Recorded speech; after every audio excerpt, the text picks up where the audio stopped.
A nurse on the night shift in a busy urban hospital notices that the dosage for a particular patient seems a bit high.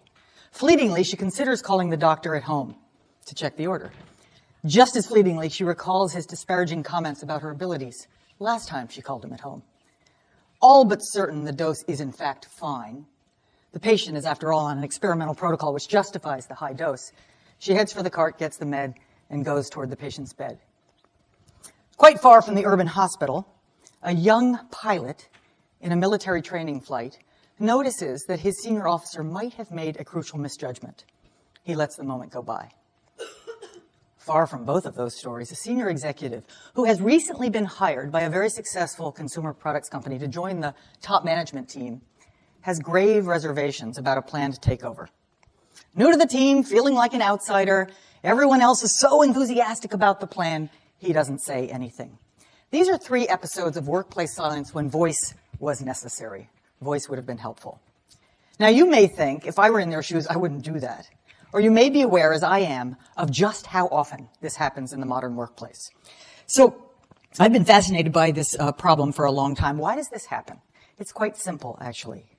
It turns out that no one wakes up in the morning and jumps out of bed because they can't wait to get to work today to look ignorant, incompetent, intrusive, or negative, right?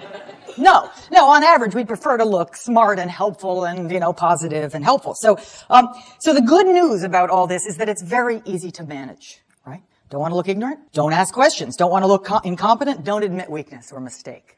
Don't want to look intrusive? Don't offer ideas. And if you don't want to look negative, by all means, don't criticize the status quo.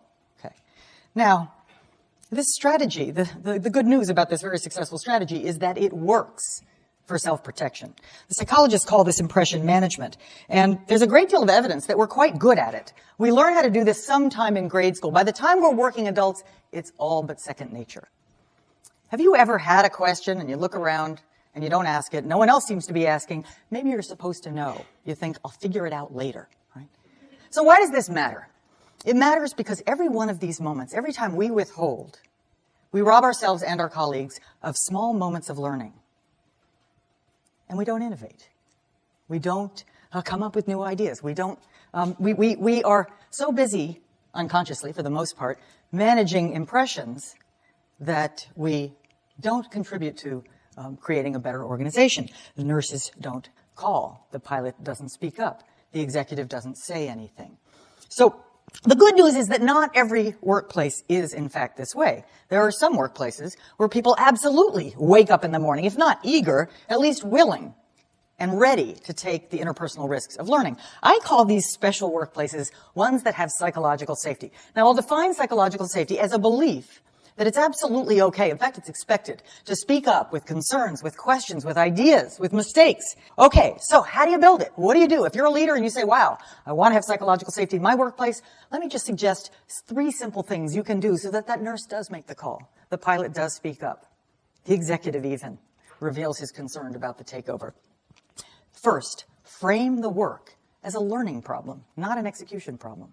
Recognize, make explicit that there is enormous uncertainty ahead and enormous interdependence. Given those 2 things, we've never been here before. We can't know what will happen.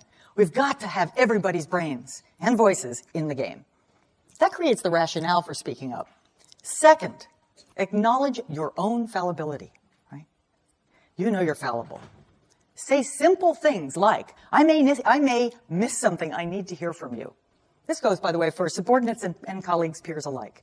That creates more safety for speaking up. And third, model curiosity. Ask a lot of questions. That actually creates a necessity for voice. And so these 3 simple things can go a long way toward creating the kind of workplace where we can avoid the catastrophes you saw coming in those 3 opening vignettes.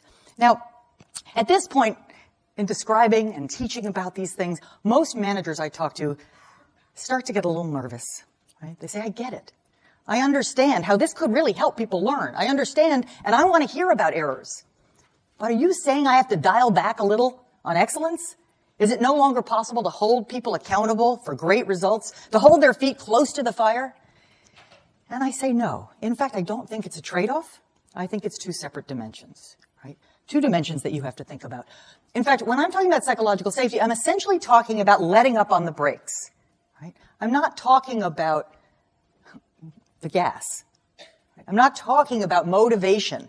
There's a lot out there on motivation, and it's really important, and it's important to understand it. But I'm talking about it's equally important to free people up to really engage and not be afraid of each other. So if you don't do either, by the way, that's the apathy zone, and that's quite sad. So let's move on. If you only do psychological safety, yes, well, it's possible. You're creating a comfort zone, leaving money on the table. Right? But this is the one I'm more worried about, and I wish more managers were worried about it too. Right? If you're only talking about people's accountability for excellence and not making sure they're not afraid to talk to each other, then they're in the anxiety zone. This is where the nurse was. This is where that young pilot was. Even the senior executive was in this place, and that's a very dangerous place to be. So, of course, where do I want you to be? I want you to be high, in the learning zone. And let me just say, in case it wasn't clear yet, that this is also one and the same as the high performance zone as long as there's uncertainty and interdependence. If you have no uncertainty and no interdependence, it's fine. You don't need psychological safety, really. It's fun to have, but not necessary. But if you have both uncertainty and interdependence, it's absolutely vital that you have psychological safety. So the workplace out there, the complexity, the interdependence, it's not going to go away anytime soon. We need people to bring their absolute full selves to the challenging jobs ahead. And I hope you will help me create those kinds of workplaces so that they can learn and become their full and most contributing selves. Thank you.